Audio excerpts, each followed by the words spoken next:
a brother in the music industry. Atenga abadde really humble and awesome. Teri muntu, I repeat, there is not been journalist. Ate sikyogera kuba mugenzi. Kwa kino nali nkyogeddeko.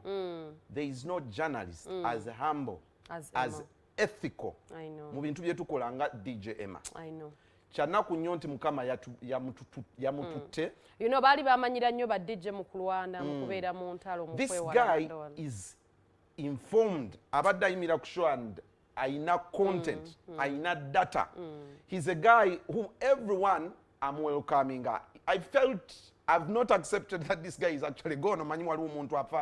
You can't believe it. No, Jackster. This is too bad. For the matter of fact, abantu bangi baweredde Emma obujulizi ne Emma abadde omuntu nti nze nali mwana muto wano we najjira, like you're someone who knows nobody around the workplace. Nenga Emma ye muntu atayinza kweyitako nga Emma ye muntu akusanga wherever you are, even if he doesn't know you. So we've rest lost in peace, darling. An icon, and we celebrate you. DJ Emma, wherever you are, may your soul rest in power. I know. Tufunye ku mukyala we atunnyonnyodde ku mbeera eyamujjuludde mu nsi muno, what really transpired, how his last days. Atenga bambi tumugumya mami, keep strong. Keep strong. Yeah. God has a reason. Tumanyi is Katonda ye yamuyisa abantu abalungi ino. Katonda aba abaagala nnyo.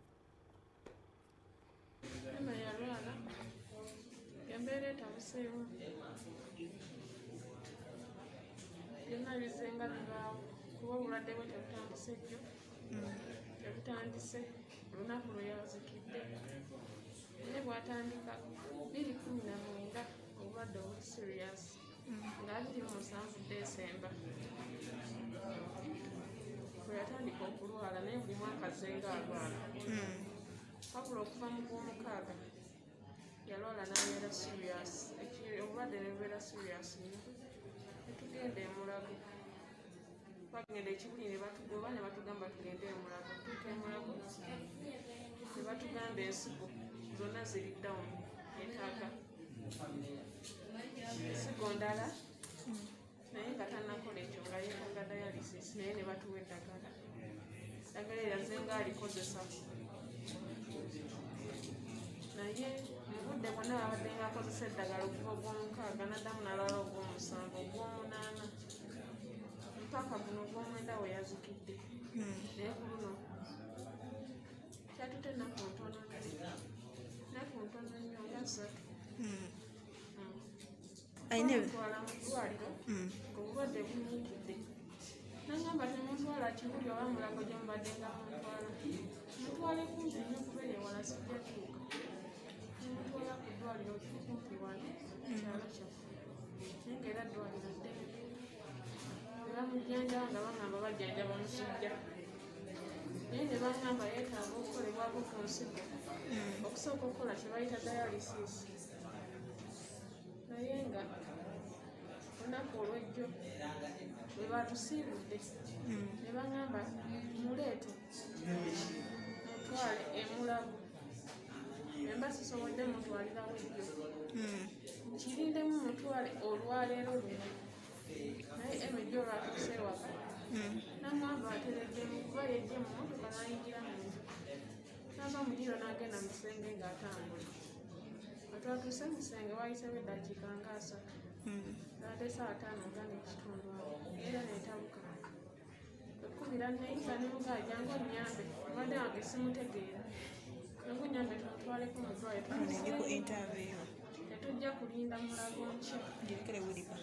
Twamutadde mu mmotoka naye nga tetunnamutuusa mu mmotoka. Tutuuka mu mulyango ogufuluma ennyumba awo ogufuluma eddiiro. Emma n'akutamya omutwe n'azinga n'emikono. Naye nga